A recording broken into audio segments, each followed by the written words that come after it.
En Uniminuto Radio, una voz. No creo que entiendas cómo funciona Tinder. Te digo algo, sé con exactitud cómo funciona. Entonces, ¿en serio? No creo que entiendas cómo coquetear. Seguimos en medio del trancón, gracias por acompañarnos a esta hora. Bueno, Paola, ¿qué estamos escuchando de fondo? ¿Y quién es nuestro siguiente invitado? Bueno, tenemos de fondo, ahí les cuento rápidamente, el tráiler de la película Tuesday, que es una película que nos habla del derecho a morir dignamente. Y a esta hora, en línea, antes de contarles un poco más acerca de la película, tenemos una invitada que es conocedora en este tema, y no solo conocedora, sino también es directora de una fundación, de la Fundación Pro Derecho a Morir Dignamente. La saludamos a esta hora. Lina, buenos días.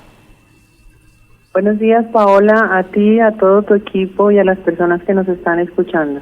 Gracias por atendernos. Sabemos que tienes muchísimos compromisos, pero quiero preguntarte, ¿cómo nació la idea de tener esta fundación que precisamente nos habla de algo tan importante que hemos olvidado en Colombia, y es el derecho a morir dignamente?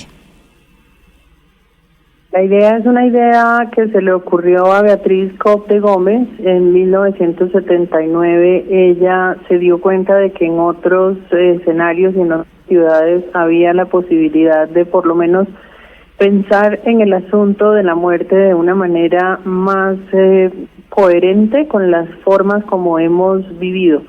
Si la vida se trata de una conquista de la autonomía y de una conquista de la dignidad, la muerte que forma parte de ella también debería serlo. Desde entonces, la Fundación Pro Derecho a Morir Dignamente, que este año cumple 45 años, ha dedicado su labor a acompañar la toma de decisiones informada sobre cómo queremos experimentar el final de la vida. En Colombia, que es un país pionero en la jurisprudencia sobre el tema, tenemos a la fecha 4 procedimientos de muerte digna despenalizados por la Corte Constitucional. Yo digo que somos un país pionero porque somos el primero que así lo hizo en 1997 con la sentencia que despenalizó la eutanasia, pero lo hicimos también primero que Luxemburgo, Bélgica, Países Bajos y otros países, otros 8 países que tienen instrumentos legales disponibles para que las personas podamos acceder a procedimientos que lo que hacen es aliviar el sufrimiento y disminuir la agonía. Lina Paola Lara es psicóloga de la Universidad Nacional de Colombia, magíster en Psicología e Investigación de la Universidad de los Andes, y también hace el acompañamiento a los familiares. ¿Cómo ha sido para ti ese proceso de ser directora de la Fundación y también hacer ese acompañamiento a los familiares que están a días o a semanas o a horas de despedir a ese familiar que ama tanto? La muerte es un tema que tiene demasiados tabúes. Le hemos puesto culturalmente y socialmente demasiadas arandelas y nos cuesta trabajo hablar sobre ella. Simplemente tener la conversación sobre la muerte hace que muchas personas huyan espantadas. Eso es porque hemos tomado distancia de la naturaleza, creo yo. Es decir, hemos tomado distancia de reconocer que forma parte de la vida morir, como forma parte de la vida hacer cambios, hacer transiciones y darse cuenta de que el cambio es lo más constante que tenemos. Claro, hemos puesto todas esas arandelas sociales y culturales, y lo que eso ha traído como consecuencia es que muchas personas le tengan aversión a varias cosas que rodean el final de la vida, por ejemplo las despedidas, por ejemplo los procesos de duelo, por ejemplo, el reconocimiento de la posibilidad de tener conversaciones profundas a las cuales llamamos difíciles. Y todo eso forma un conjunto que hace que ante la inminencia de la muerte, pues las personas, la mayoría, exprese muchas veces miedo disfrazado en disgusto, muchas veces miedo disfrazado en tristeza, y en cosas que no son tan agradables. Lo que aquí hacemos, y lo hacemos con toda nuestra capacidad humanitaria posible, es acompañar un momento para el cual pocas personas nos preparamos. La mayoría no lo hace así. Y esto tiene que ver con lo que estaba diciendo que es cultural y que es social, pero también tiene que ver con las emociones, con la posibilidad que tenemos de tener conversaciones a tiempo y con la posibilidad que tenemos de pedir ayuda, que es una cosa muy difícil de hacer. Entonces, aquí acompañamos médicamente, legalmente, psicológicamente e incluso espiritualmente a las personas que se están despidiendo y a las personas que están en preparación para el final de la vida. Prepararse para el final de la vida no necesariamente significa estar en una condición de enfermedad que implique una muerte muy próxima. Prepararse para el final de la vida tiene que ver con reconocer la totalidad de la vida. Tiene que ver con reconocer que estar aquí indica finitud, es decir, no tenemos la posibilidad de la eternidad. Por lo tanto, darnos cuenta de que la vida es finita nos obliga necesariamente a reflexionar sobre cómo podríamos morir. Que todas las personas nos vamos a morir, pues eso es una realidad, pero la pregunta esencial es ¿cómo? Y para eso existe un conjunto de posibilidades que están despenalizadas en Colombia, que tienen que ver con procedimientos específicos. La eutanasia es uno de ellos, el suicidio médicamente asistido es otro, los cuidados paliativos son otro y la adecuación del esfuerzo terapéutico es otro. Todo eso está a nuestra mano y la labor de la Fundación es informar sobre estas posibilidades que son derechos que tenemos todas las personas para que podamos, ojalá, acceder a ellos oportunamente. Doctora, ¿cómo puedo empezar yo a acercarme a este concepto y a esta comprensión sobre el tema de la muerte o la terminación de esto que llamamos vida? ¿Existe algún libro en su memoria en este instante que me permita familiarizarme con esta apuesta que ustedes desde la Fundación apoyan? Hay muchos libros, hay muchas películas, hay muchos podcasts, hay muchos programas como este que seguramente muchas personas van a poder escuchar otra vez para tener herramientas a la mano. Hay mucha cantidad de información, por ejemplo, la obra completa de Elizabeth Kubler-Ross, quien dedicó su experiencia profesional a acompañar moribundos, es sin duda alguna el tipo de obra que es fundamental para poder entender lo que en uno de sus libros se llama la rueda de la vida. Más allá de eso, creo que lo que más importa, y aprovecho tu pregunta para hacer la sugerencia, lo que más importa es informarse sobre los derechos que probablemente no estén consignados en un libro, pero que sí tienen todo que ver con la manera que tenemos de vivir.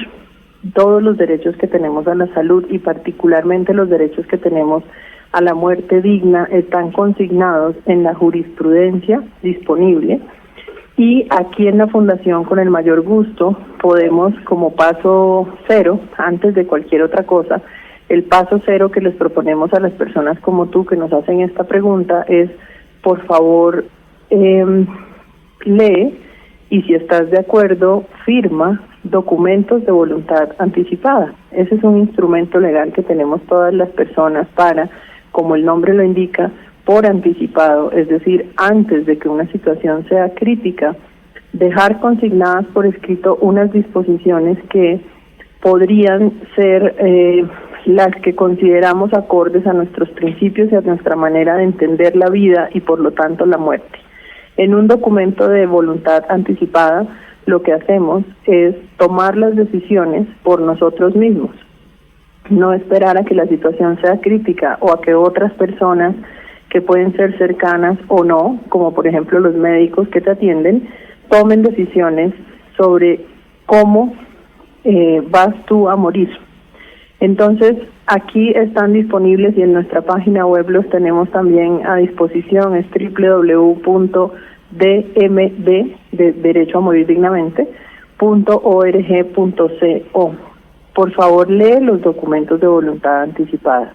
Yo creo que ese es un instructivo fundamental, porque cuando leemos esos documentos nos hacemos preguntas que tal vez antes no nos habíamos hecho, sobre las situaciones límite entre la vida y la muerte a las que quizá no estemos muy interesados de recibir.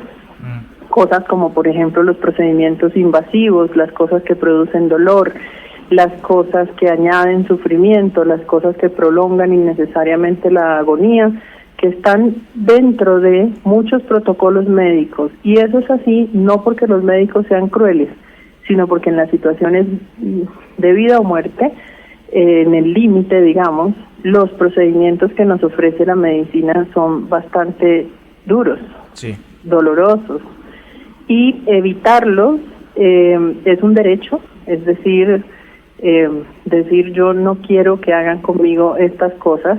Al contrario, creo, por ejemplo, que el dolor siempre sea paliable. Eso es una decisión que se puede tomar, pero hay que tomarla por escrito. No se vale en el pensamiento. No se vale solamente creer que hay unas maneras de morir. Hay que consignar eso por escrito, y consignarlo por escrito de paso es un acto de amor para las personas que te aman y que te van a acompañar en momentos difíciles. La toma de decisiones no debería ser una carga para esas personas. Doctora Lina, yo quiero preguntarle algo desde lo personal. Yo sé que usted es una mujer de ciencia, no solo desde la ciencia social, sino también la ciencia jurídica, al frente de la dirección de la organización que usted preside, pues seguramente le toca empaparse de muchos frentes, de muchos tipos de ciencia. Pero en lo personal, ¿usted qué cree que hay después de la muerte? ¿Hay algo? Pregunta más difícil. Yo creo, ¿qué pregunta más difícil de responder sin hacer spoiler de la película Tuesday? Porque ahí hay una respuesta que me encanta. Y la respuesta a esa pregunta, sin dañar la película, por supuesto, es que realmente las certezas que tenemos, las tenemos sobre el momento presente. El futuro siempre es incierto. Esa es una razón también para firmar documentos de voluntad anticipada, que no sabemos qué viene. Podemos tener una especie de intuición sobre lo que viene. Por decir cosa que la vida ha hecho ejercicio, tiene una perspectiva del futuro que es distinta de quien nunca lo ha hecho. Y aún así, aún con lo poco o lo mucho que podamos suponer sobre cómo es el futuro, en realidad lo que tenemos en la mano es el tiempo presente y la vida que estamos viviendo hoy, aquí y ahora. Tú que estás haciendo esa pregunta, yo que te estoy tratando de responder, y las personas que nos están escuchando, y Paola que está a tu lado, seguramente tenemos una intuición sobre qué podría pasar en el futuro, pero realmente lo que tenemos a mano es el presente. Y en el presente, mientras estamos teniendo esta conversación, hay muchas personas que están sufriendo un dolor que es insoportable.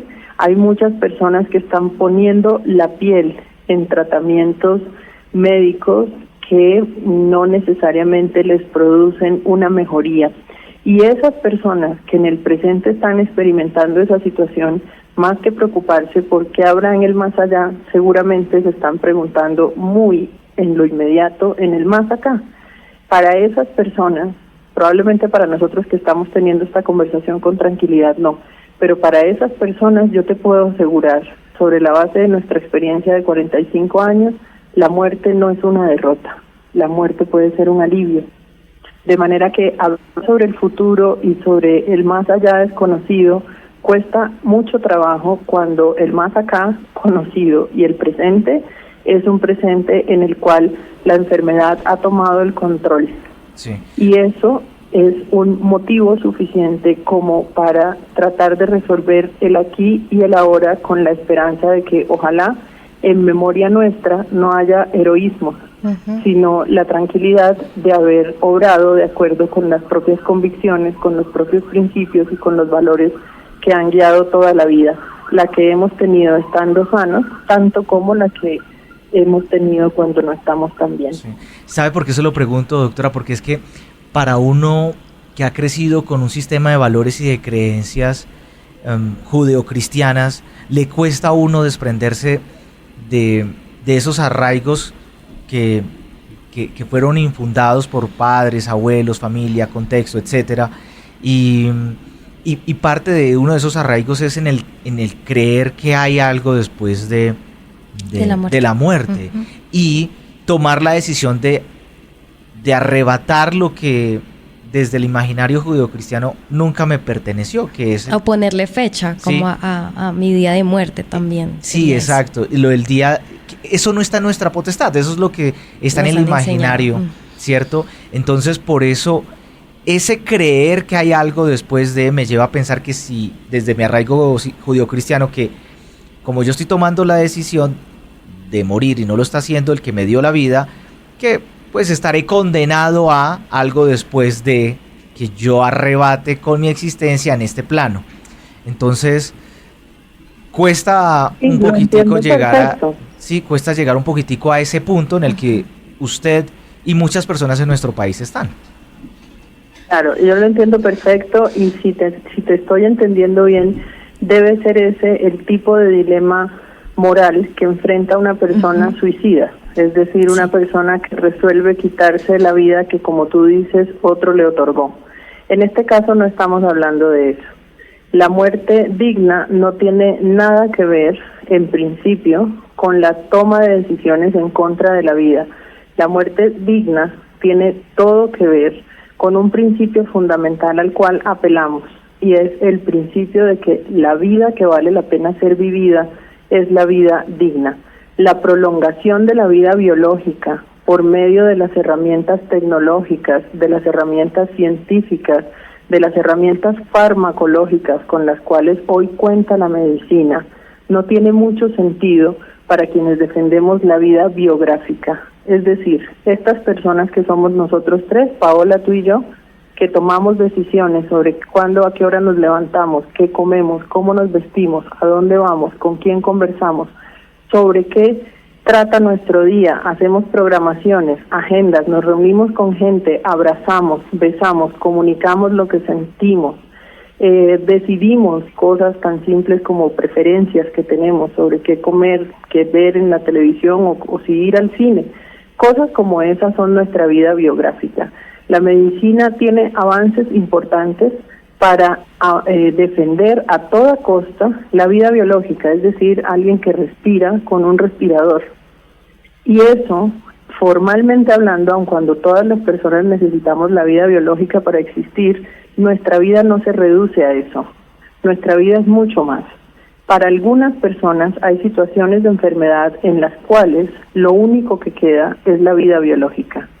Y allí la conversación importante que tiene que ver con la conciencia personal es la conversación sobre la dignidad.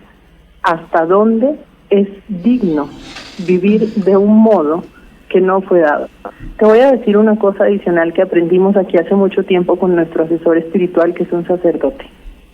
En alguna ocasión, por razones del oficio de hacer acompañamiento espiritual, él tuvo que ir a ver a una persona mayor de 70 años, mayor de 80 años.